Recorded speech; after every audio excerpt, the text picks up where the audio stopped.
Today, I want to talk to you about our anti-bribery, anti-corruption, and anti-fraud policy. Now, many people have asked me what a kickback is. So I'll give you an example. If you are tasked to go out and buy 1,000 pencils for a summer camp, and when you arrived at the store, the clerk told you that instead of charging 5,000 down per pencil, they're gonna charge 7,000 down per pencil, and then you will get back 1,000 down, and they keep the price in their pocket at 6,000 down. So what that means is that you are receiving a kickback of 1 million down for this purchase. Now, this is a no-no. At the core of this policy is a zero tolerance approach. That means that you cannot violate it. No bribes, no kickbacks, no facilitation payment, and no misuse of funds. This policy applies to everyone, the staff, the board, the partners, the volunteers, and anyone acting on behalf of our organization.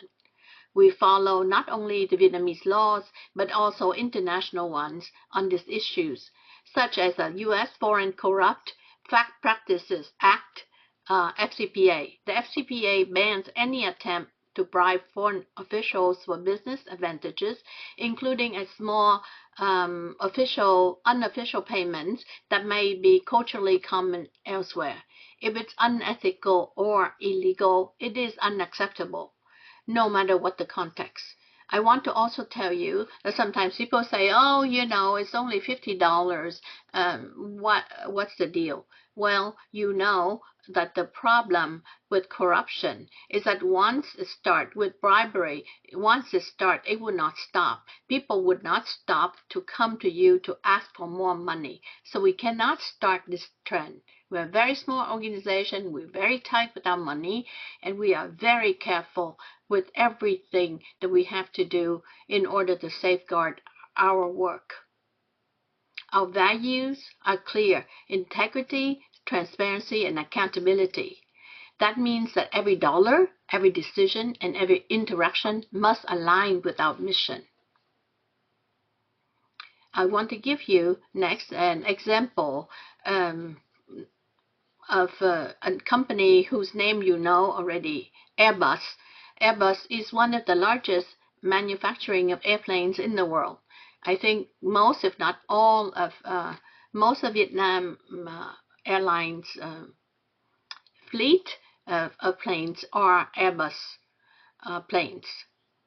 So in 2020, Airbus was fined $3.9 billion USD for a decade-long bribery scheme across Asia, Africa, and Europe. The company paid bribes to government officials and airlines executives to secure contracts in countries like China, Malaysia, and Indonesia. These were disguised as consulting fees. The scandal violated the FCPA and equivalent UK French law. Airbus has to enter into an agreement and commit to compliance reform. More importantly, their reputation really took a big hit. Now, how do we prevent this at Pacific Link? So everyone here has a role to play, and this chart makes it clear. All employees must read, understand, and comply with the policy and report any red flags. Management and leaders are consulted and accountable for overseeing training and investigations. The HR people will provide guidance, approve disciplinary actions, and ensure policies are reviewed and updated. So if you take a look at the chart, it's very clear.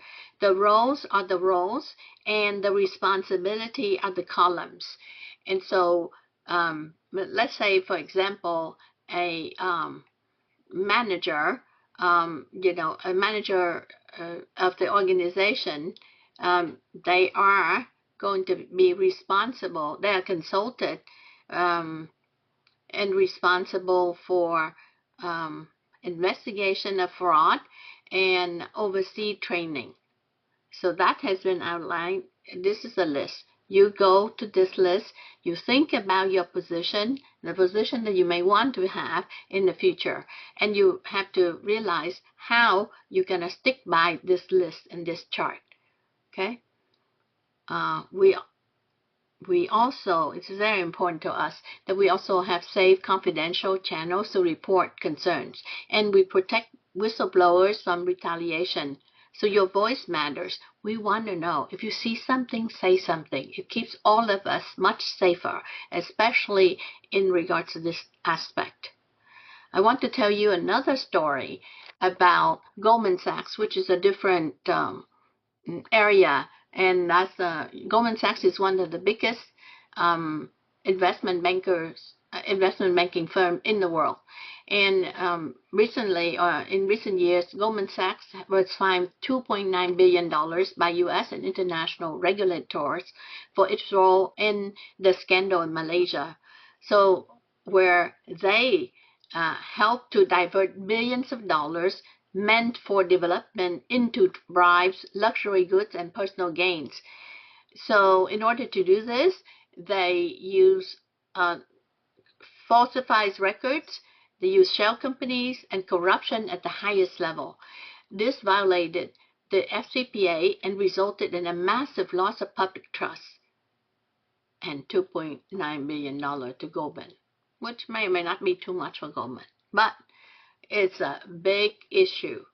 So corruption can begin with small decisions like unchecked expenses, misuse fund, or looking the other way. But the consequences are massive, legal, financially, and morally. So I want you to really take the time and take a look at the text of this policy. All of it, you at the end will have to sign a piece of paper that say you have read, understood, and will uphold this policy. I want to remind you that zero tolerance means that we will act to make sure that we do not violate this policy. We are committed to doing the right thing, even if no one's watching. So thank you very much for being here with us. Thank you for upholding this policy and for keeping all of us safe and be able to sleep at night.